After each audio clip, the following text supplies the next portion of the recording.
All right, guys, here we are on 10.3, looking at solving radical equations. So a radical equation is an equation that has a square root sign in it.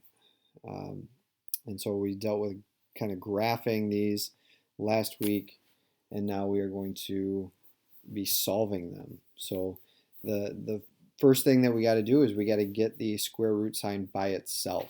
So we got to get it by itself before we can get rid of that square root sign. So just treat it like a variable right now. Just get it by itself, and then oops, here we go. And then we can solve from there. So this first one, get that square root of x by itself. So subtract 5 on both sides. That gives me square root of x is equal to 8. Then once I'm there, then I can get rid of the square root, right? Once the square root's by itself, now I can get rid of it. And the opposite of square root is squaring. So once you have the square root by itself, square both sides. And I know you can see the work there, but I'm going to write it anyway. The square root and the squared cancel, and we have 8 squared, which is, of course, 64 for that one. We look at B, same idea. We want to get that x squared by its, or the square root of x by itself. Two ways that we can do this one. The first way would be to subtract 3 from both sides. That gives us negative square root of x is equal to negative 3. But then you still got to get rid of that negative. So we'd have to divide by a negative 1, get the square root of x is equal to 3.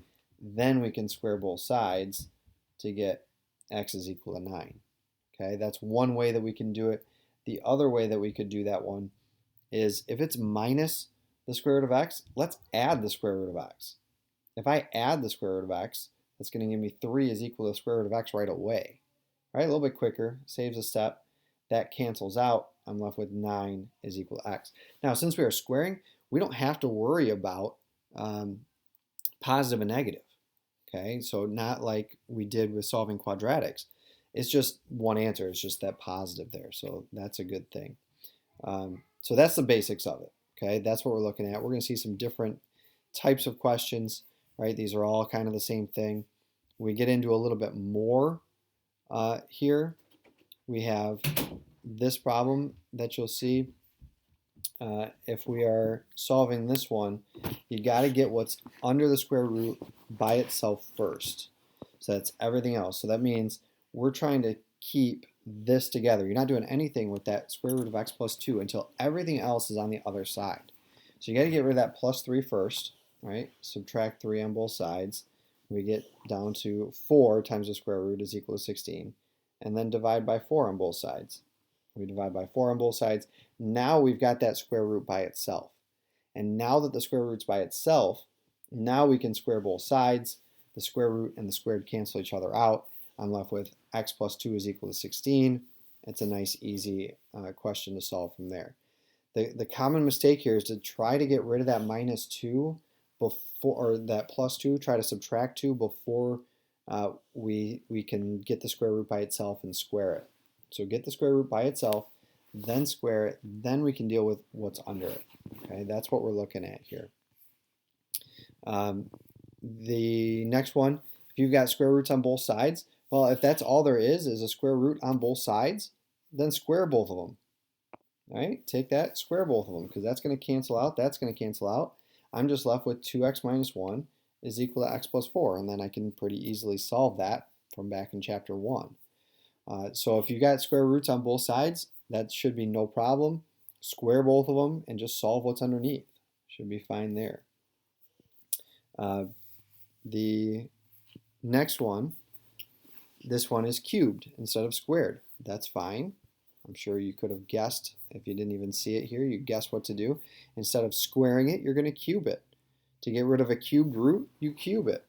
So we cube both sides to the third power. Just make sure you are cubing that 12 to the third. You're not doing 12 squared. It's 12 times 12 times 12. All right, so then we would have 5x minus 2 is equal to that big number. That's 12 cubed. And then we would add the 2, divide by 5. Notice we're getting good enough at algebra, at least we should be, that they're not even showing you those last 2 steps.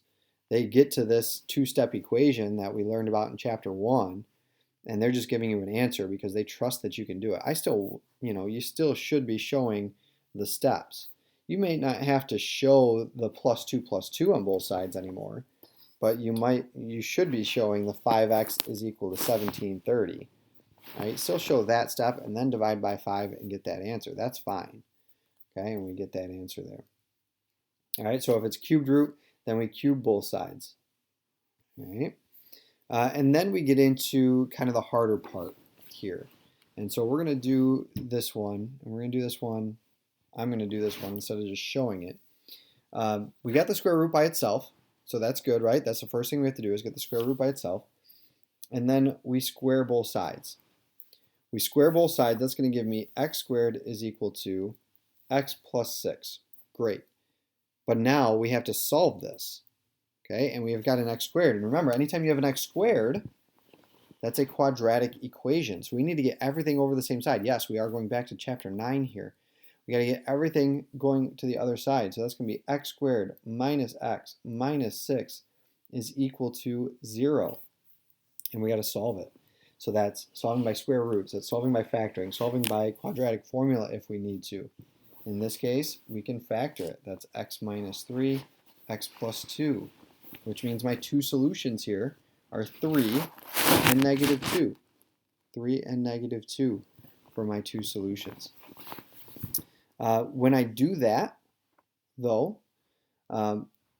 it looks like both of these work. One of them actually does not. And that's, you see the name up at the top, extraneous solution. Extraneous solution. Extraneous, the word extraneous is just a fancy word for extra. It means we're having an extra solution. That's a solution that looks like it works, but it actually doesn't. And one of these looks like it works and it actually doesn't. The one that actually does not work here is the negative.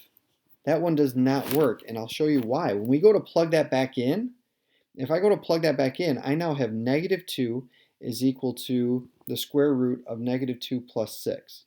Well, negative 2 is equal to the square root of 4. Anytime we have the square root equals a negative, it's going to be no solution. Now, yes, I know that the square root of 4 could technically be positive or negative, but when we are solving equations like this, you can't have a square root equal a negative. Okay, I know it's a little tricky, it goes against what we've talked about, but you can't have the square root equals a negative. Okay, we can't have it equal a negative, so that's why negative 2 is not an answer. 3 is our only solution here. And when we look at what the book does, okay, they're going to walk through it. They do the same exact thing that I did.